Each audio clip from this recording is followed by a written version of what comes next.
Hi అండి, welcome back to హైస్ట్రీ logs. ఈరోజు వీడియోలో వంకాయ పచ్చి పులుసు ఏ విధంగా ప్రిపేర్ చేసుకోవాలో తెలుసుకుందాం. చింతపండులో కొద్దిగా వాటర్ పోసి పక్కన పెట్టుకోవాలి. వంకాయలకి కొద్దిగా ఆయిల్ రాసుకుని స్టవ్ మీద పెట్టుకుని కాల్చుకోవాలి.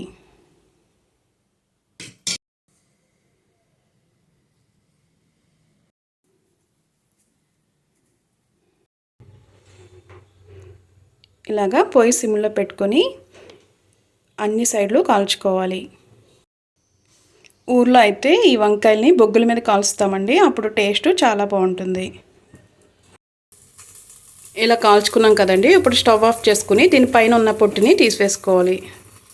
పచ్చిమిరపకాయలకు కూడా ఆయిల్ రాసుకుని ఇలా కాల్చుకోవాలి. పచ్చి పులుసు ఇలా కాల్చుకుని చేసుకుంటేనే టేస్ట్ చాలా బాగుంటుంది. వీటిపైన ఇలా ఎండుమిరపకాయలను కూడా కాల్చుకోవాలి.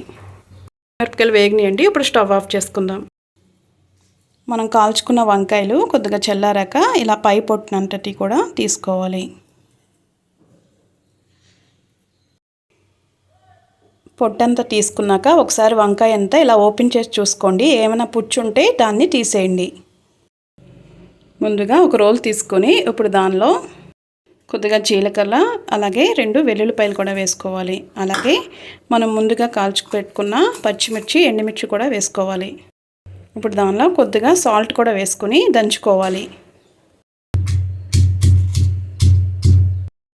ఇలా నలిగింది కదండి, ఇప్పుడు మనం దీనిలో వంకాయ గుజ్జు కూడా వేసుకుని దంచుకోవాలి.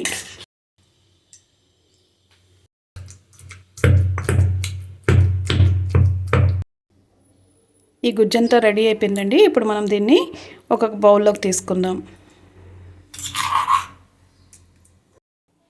మనం ముందుగా నానబెట్టుకున్న చింతపండుని ఇలా చిక్కగా రసం తీసుకుని పక్కన పెట్టుకోవాలి. తీసుకుని ఇప్పుడు దానిలో చింతపండు రసాన్ని దాంట్లో పోసుకోవాలి. ఇప్పుడు దానిలో బెల్లం తీసుకున్న పులుపుని బట్టి అడ్జస్ట్ చేసుకుని వేసుకోవాలి.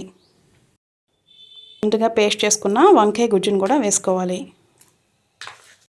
కట్ చేసుకున్న ఉల్లిపాయ ముక్కలు కూడా వేసుకోవాలి. కొద్దిగా సాల్ట్ కూడా వేసుకోవాలి. సాల్ట్ వేసుకున్నప్పుడు చూసుకోండి, ఆల్రెడీ మనం పచ్చిమిర్చి దంచుకునేటప్పుడు కూడా కొద్దిగా వేసుకున్నాము. ఇప్పుడు ఇదంతా బాగా కలుపుకొని ఒకవేళ మీరు పులుపు ఎక్కువగా అనిపిస్తే మరి కొద్దిగా వాటర్ యాడ్ చేసుకోండి. ఇప్పుడు దీనిలో కొద్దిగా కొత్తిమీర కూడా వేసుకోవాలి. ఇంతేనండి, పచ్చి పులుసు రెడీ అయిపోయింది. మీరు కూడా ఒకసారి ఈ స్టైల్లో ట్రై చేయండి. పచ్చి పులుసు చాలా బాగుంటుంది.